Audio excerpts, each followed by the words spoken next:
Hey guys, what is up? Kevin Cage back with another daily cryptocurrency video. Welcome to the channel. Like and subscribe if you like what we see, and let's get right into the information today. So sorry about any background noise. I feel like the digital asset investor now because a neighbor currently is playing with the chainsaw.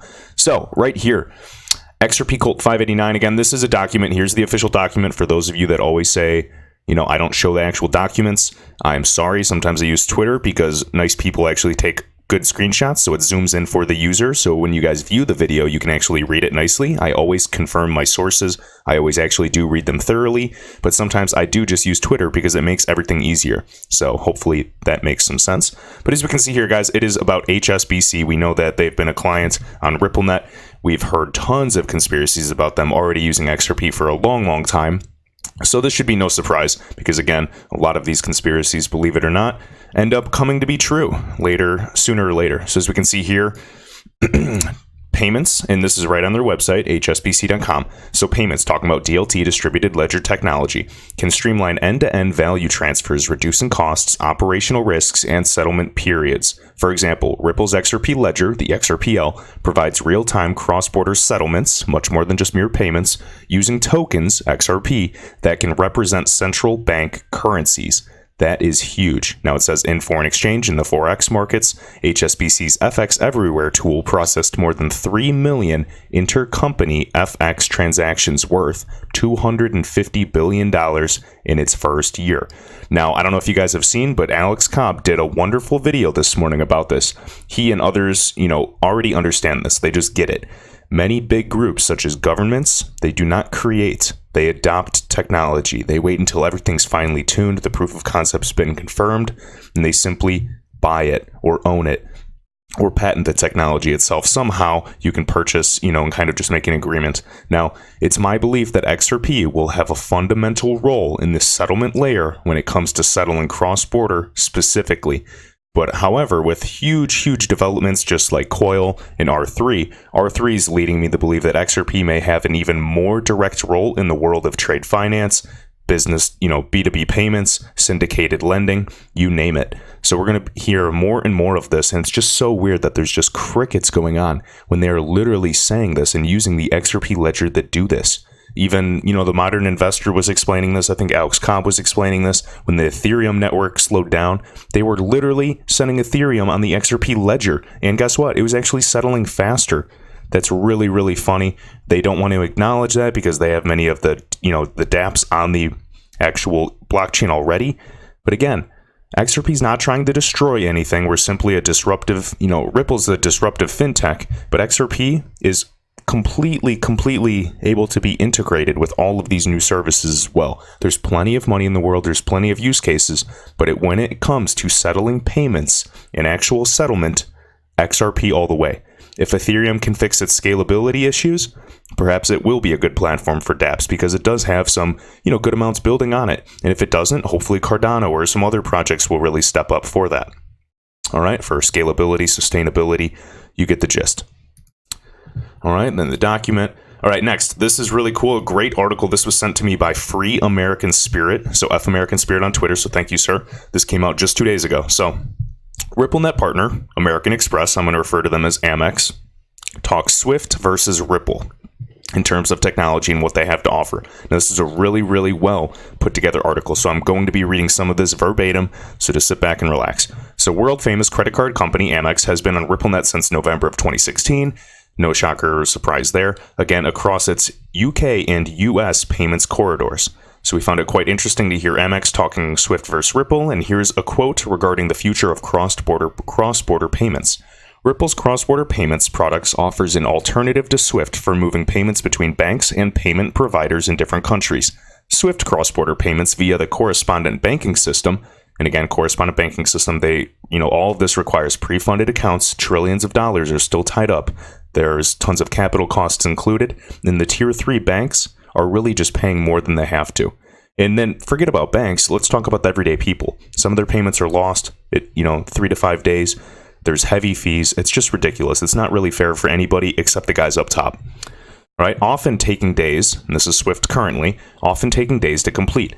It's also hard to track progress and determine whether the money has even been received. Payments often require manual intervention by the banks. And you better believe that that takes time and money as well.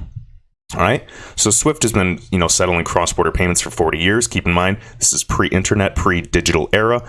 I think you would, even if you don't believe in XRP, I think you would also tend to agree that it's time to revamp up this infrastructure and do a little bit of innovation. All right, the banks say the system's slow, too expensive, and outdated. We know how slow governments can move, and they're finally paying attention to it. And of course, Sibos, the conference going on right now, they're talking about Swift GPI and acting like that's the product that's going to save everything. In reality, they still have to pick up speed. I'll talk about that in a minute. But again, that is just like an X-Current product. It's not helping the liquidity. And guess what? I know a fintech group that is 7 years ahead, and that is not something you can catch up upon in, just a few years. It takes time to build those corridors, build the demand. And again, Ripple XRP, I kind of refer to it as both, just so people, when they search it, they can find this information. Really, Ripple, the private company, XRP being the actual native asset to the XRP ledger. XRP was created, and then they gifted the huge amount of XRP to Ripple as a strategic move. Ripple's the payments company. They're utilizing blockchain and cryptocurrency. It's a strategic move to try to get worldwide adoption, not necessarily, but to at least improve cross-border payments, cross-border settlement, reducing fees, reducing the trillions of dollars in tied-up capital. All right, so let's see where we're at. And again, keep in mind, payments that settle, this is Swift today, $5 trillion daily, and they know their main competitor is Ripple, and their time is coming to an end. Now, I don't believe per se that Ripple will just take over Swift, but I believe that Ripple's technology will be integrated in it, or at the very least, XRP will play a role, with R3 settling it. Perhaps Swift GPI, we already know it's connected to the Corda Settler. Corda Settler's first settlement mechanism is XRP, so it should be no surprise to you if, a big if, because this would be unbelievable for our investments. Hypothetically, this could be 1,000x, if not more, over time. It's my belief, though, that if Swift GPI, when they integrate it with Corda Settler, and it really does use XRP to settle because Corda already uses XRP, that would be huge. And I honestly, what else would they be using? What other asset will they be using? Because they want the fastest, most scalable, most secure, reliable, and transparent service. So honestly, I'm very, very bullish long term. All right. And again, guys, we know Swift GPI, I've already said, big deal. It's not fixing the problem at hand. Liquidity is the problem. Liquidity is needed. It's needed to free the trillions of dollars, these pre-funded accounts, Nostra Vostra accounts around the world. Only XRP, to my knowledge, can do this. Now, you may say, why doesn't Swift or a bank or government even do this? Well, they can try. We know Ripple's 7 years ahead. Just kind of, summarizing here. It takes time to build the liquidity. And again, a CBDC, a central bank digital currency, is not poised to do this. Ripple has this strategic plan in creating a distributed landscape. Altogether, we have proof of consensus. We have the XRP ledger. We even incorporated ILP, the interledger protocol, which is just perfect. It's the perfect complementary protocol to help interoperability among assets. All right? And so you can say, okay, well, why don't they just develop their own, even if it does take time? Let's just create some type of stable coin, which is really just a pegged coin to what? Fiat? Okay, how do you decide whose fiat to use? Do you want to use the US dollar, the euro, the franc? And then how do you decide which countries? And then when you decide that, how do you encourage all countries to use that if it's not in their own best interest? So either way, you're still going to have JP Morgan create the JPM coin, Goldman Sachs create theirs, Wells Fargo create their own digital token that's tied to the US dollar. They're all tied somewhere else, and there's a vested interest somewhere along the line.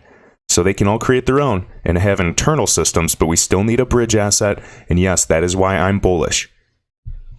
All right, so we truly need an agnostic playing field. ILP allows them to interoperate and connect ledgers along with value. So let me see where I'm at. And again, even Ripple, we know they called this years ago. They said banks will custody their own digital assets. All right, we know that some banks are holding them already. It's happening. We're going to hear more and more developments. It's going to be more and more common. They're either going to try to develop their own or realize that they can just go right with the Ripple and partner with the fintechs. And guess what? Even those that do it on their own and they do spend the millions or billions in developing it, they're still going to end up being Ripple clients. Guaranteed. And that is just my opinion. This is not financial advice. I hope this is not too hype, but when I've done, at this point, just to be transparent, on the low end, 5,000 plus hours of research the past few years. but I would say, on the high end, it might be up to 8,000. I would love to get to that 10,000 hour of research, because that's kind of when you become more so of an expert. But honestly, this space moves so fast. I have so much to learn. So please don't look at me like, I'm some genius, because I make mistakes all the time. All right. Let me see. What do I want to say? So then another quote right here. In response to these pressures, banks are adopting new approaches designed to accelerate cross-border payments while reducing cost and increasing transparency. So remember, Swift GPI does this. Xcurrent does this. It's, secure. It has end-to-end tracking and transparency. And again, two primary competing initiatives, Ripple's cross-border payments and Swift GPI. And then let me see. Oh, this is what I really wanted to go to right here. So Swift's GPI sounds perfect, but again, Ripple's CEO, Brad Garlinghouse, points out it still only works for the few at the top, meaning the top banks, the tier 1 banks. So the elite banks take the cream from the top while payments complete. If lower class banks are not in the banking club, transactions can cost them millions. And that's how it works. These tier 3 banks have an unfair advantage. They're paying high in fees as well. Now, what Ripple's doing is, again, that terminology, create a level playing field.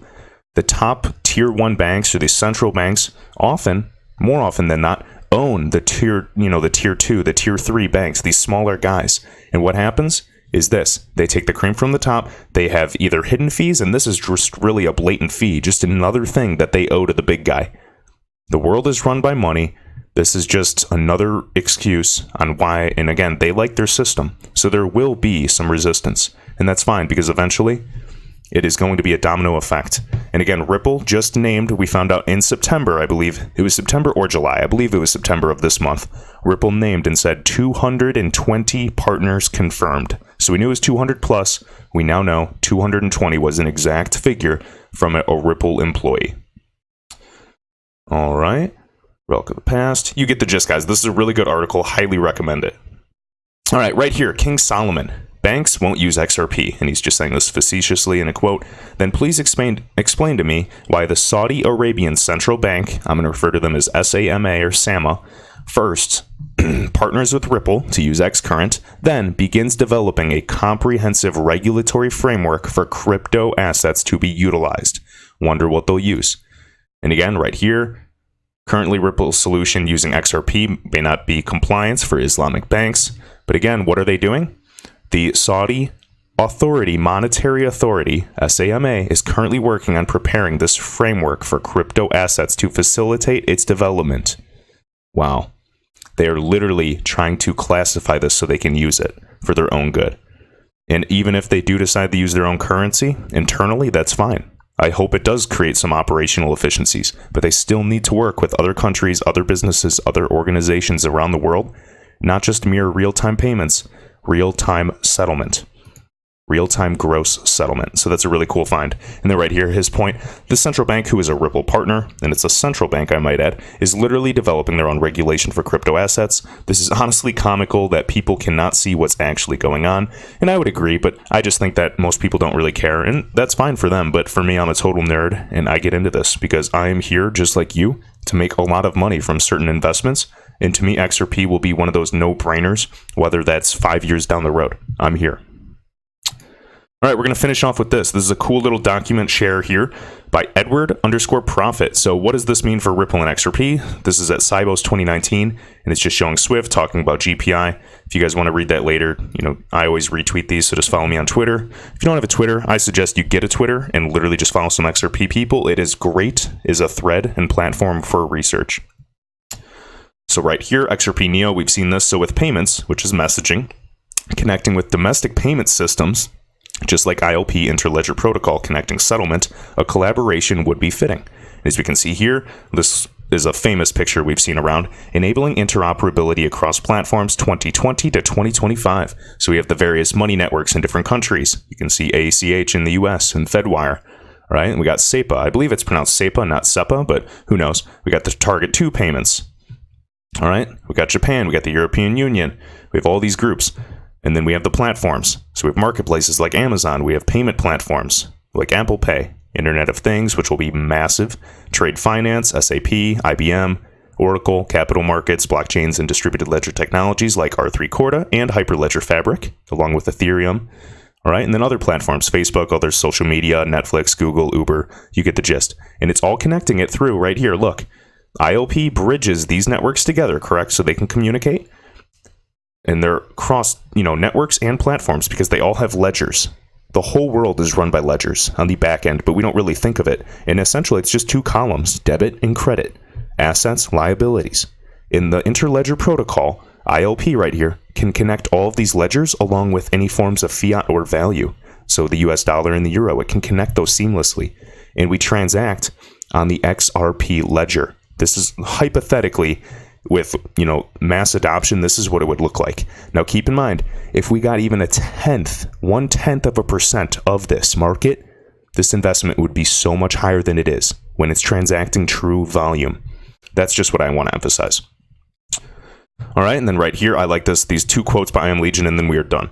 So biggest networks, then the smaller ones will connect to the big one. Step 1, build the foundation and infrastructure. Step 2, add on to the infrastructure. XRP is going to fill the pipes. So we're connecting the networks and utilizing XRP to fill these pipes. So let's just imagine getting a visual here. All right, IOP and XRP ledger at the center of it all. What is transacted on the XRP ledger? It can be IOUs, but typically it is XRP. And even if XRP is not traded in the ledger and they decide to send other assets, which is fine because they still might not be as fast, XRP is still burned. There's still a demand for XRP. XRP is going nowhere. And that's one of the reasons why I believe that banks and large groups will also begin to hoard and hold XRP as well, in terms of expecting appreciation of this asset from basic utility. People argue it's not a stock. It doesn't actually, you can argue that stocks don't actually have any function. Of course, it pays for the company and shareholders, but XRP owning a protocol, this has a use case, and it's quite obvious. All right, and then lastly, I just want to finish off with this. Right here makes sense. All you have, you have all these networks like CNET, TIPS, which is the faster, payments initiative as well. We have Swift, we have JP Morgan. They're huge groups, okay? Wells Fargo Coin, SBI, we know S-Coin, R3, etc. And then, of course, they connect the biggest networks of all. And again, TIPS, we have TAS, or the TAS group. We have SIA with CNET. We have R3. It's all about connecting them. And I just thought that was really cool to share. And again, we already know the connections to the ECB, the European Central Bank as well. So sorry guys if I'm rambling. My mind is just kind of connecting dots, moving fast. And again, time will tell. Currently, as of recording this video, we are seeing XRP at approximately bouncing between 27 and 28 cents. We'll see if we can get up to that 30-cent mark again. If Bitcoin does drop, thanks to a huge, some type of backed move, it wouldn't surprise me to see a 25-cent XRP again. But it's my expectation that we will start seeing some bullish movement again shortly. So again, not financial advice, and I will see you in the next video.